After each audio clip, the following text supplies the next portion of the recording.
take the risk, and it paid off. It did. And I think one of the other things to note is the way that Williamson handles him too. So in this game, as we've seen with the spinner coming on after the power play, like a Zampa, they bowl 8, 10, 12, 14, something like that. And last night, Williamson used him in the 8th over, then held him back, bowled him in the 11th over, held him back, bowled him then in the 14th and 16th. So he, in a sense, he wasn't allowing India to have necessarily a good look at him, if you like, just taking him in and out of the attack and inserting him at the right times, it seemed. Yeah, I think so. The other match up there that you could have been looking at too is Pant against Sodhi as well. He probably didn't want Pant to line Sodhi up, so that's probably why Williamson was mucking around with not allowing to bowl a couple of overs in a row, because we know how destructive Pant is. So yeah, I thought Williamson used him perfectly. With the way that Williamson used Sodhi, Virat Kohli, when New Zealand had a bat, had to change his game plan. I would have thought that if India bowled first, they would have used Chakravarti a lot later in the game and opened up with Jadeja, the left-arm spinner, because it's hard to take on left-arm off-spin with right-arm batsmen with looking for the ball to turn when it skids on. And Jadeja with the new ball, and you look at him in test level, he's more destructive in the first innings than the second innings because the pitch allows the ball to skid on.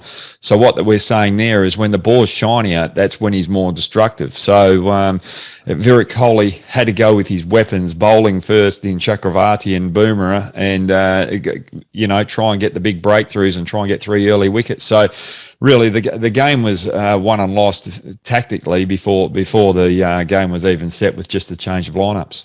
Yes, I agree there. I think where India are at the moment is their batting is so uncertain, lacks confidence, or it lacks something that really means that it cannot get on top of bowling attacks, and therefore their bowlers, when they come on, are really trying to chase the game. And as you said, he tried Jadeja in the 6th over, but again, in conditions that are more favourable to the batting side when you're batting second. And of course, that's where Mitchell took 14 off that 6th over and really set New Zealand on the right path, even though Guptill had started things really well for them. So, correct, it's very difficult for India at the moment unless they can get their batting to fire. Yeah, I'm looking back at it, and I'll probably go a little bit philosophical here.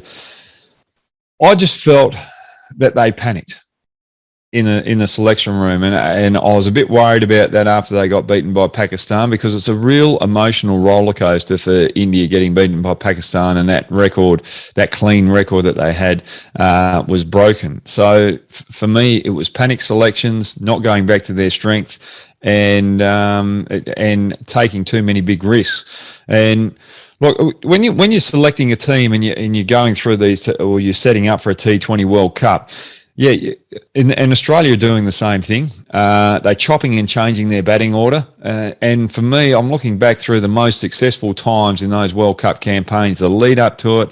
They've got certain roles for certain players. And when someone comes in, they don't go to the next best batsman. They go to a batsman that plays that particular role in a particular tournament. So for me, I'm just looking at what India did last night. They went against that logic, and it serves them right where they are now. Yeah, it does seem that way, Brad, that they've had too much time to think and dwell upon the loss against Pakistan, albeit only one game. So suddenly they've come up with new changes that they think will work against New Zealand. So where does that take India now as we look ahead to the rest of the tournament?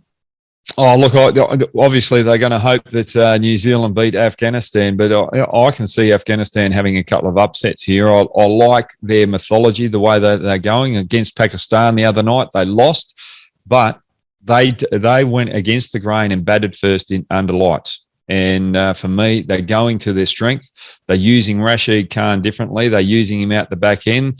And what they're doing is they're going, right, Rashid Khan's the strength. If we get a decent amount of runs on the board and our lesser bowlers, well, they've got Mujeeb Rahman up front who can apply the pressure, but the other three bowlers that they've got, I'm not discarding Nabi here in a sense, but Nabi's just a right arm off spinner that doesn't really trouble you with too much spin. So they're hoping that those bowlers just keep enough pressure on the opposition in the form of run rate and hopefully pick up a cheap wicket here and there, and then allow Rashid Khan to come on, who's very hard to go after. And he just picks up a lot of wickets with batsmen having to take risk against him in the back end. And I just think it's a beautiful game plan for Afghanistan. Their batting lineup is a lot better than what I thought, especially in the middle order. And they've got ability to beat both New Zealand and India and go into this World Cup semi-final. And that would be a big story with everything that's going on in Afghanistan. And with the roller coaster that they've had over the last couple of years, I just think it will be a big tick for international cricket to see one of these new test playing nations get into a World Cup semi-final campaign. Yeah, totally. And I wasn't aware till I was watching the dugout there last night, but they got some big names in that dugout with Lance Klusner and Andy Flower and your old mate Sean Tate sitting in there as well. So, it's a useful set of experiences anyway that they have. So, yeah, when we look at and we'll just finally wrap up on the current points table, as you said, New Zealand, Afghanistan is going to be a big game, but of course, India, Afghanistan is going to be even bigger than that, which is the next game we'll cover.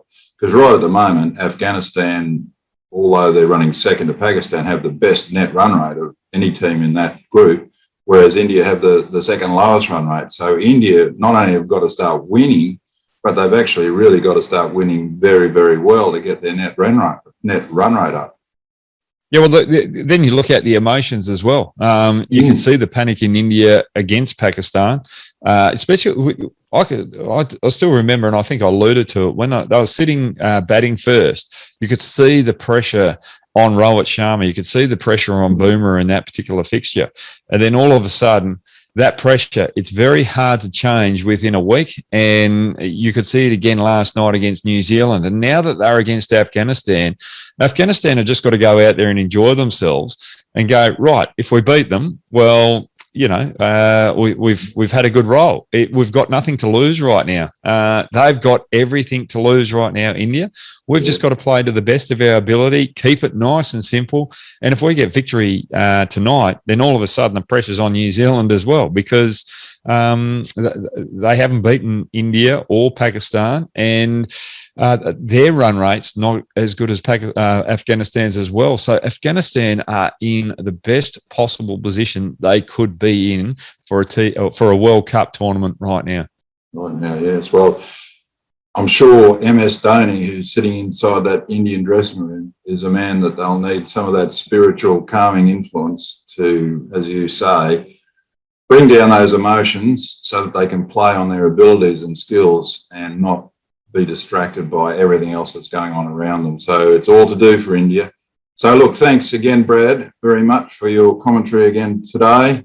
We look forward to seeing you for this next big game, which will be India-Afghanistan in a couple of days' time. It's going to be a cracker.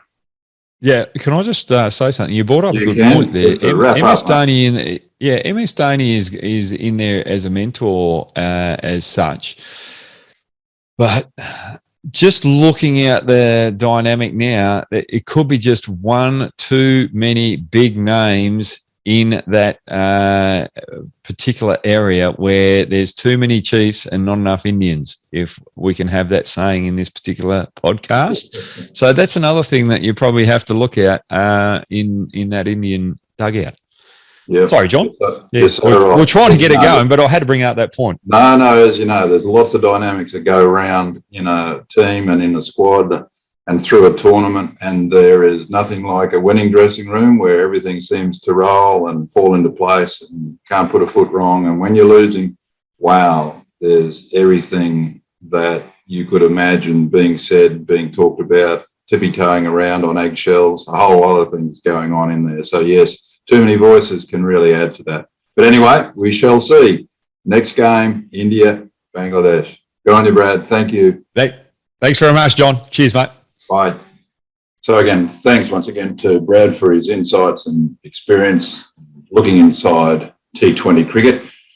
But a final reminder before we wrap up today's Master Analyser, remember that competition where you can send in your question and we will pick the best question for the game that will be coming up, which is India versus Bangladesh, and you will win the $50 voucher from Echo Look, as well as a signed T-shirt from myself. So, look, thank you again for joining us. Hope to see you next time.